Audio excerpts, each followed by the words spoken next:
সকলকে জানাই সাগর আমন্ত্রণ। বন্ধুরা, এটা হলো বারাসাতের ধর্মঠাকুরতলার এই পুজো মণ্ডপটি দেখো ও দর্শন করো ও লাইক ও শেয়ার ও সাবস্ক্রাইব করবে। চলো, এটা হলো বুদ্ধদেবের মন্দির।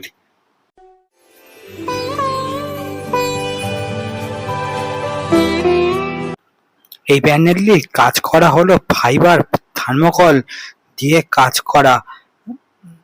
ভেতরে প্রচুর মূর্তি আছে, আপনারা দেখো মূর্তিগুলো।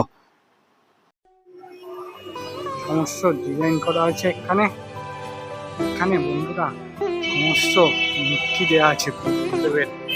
মূর্তিগুলো থাকে যেমন ভাবে করা থাকে তেমন ভাবে দেওয়া আছে বন্ধুরা। এই মন্দিরে গেলে আপনারা দেখতে পাবেন।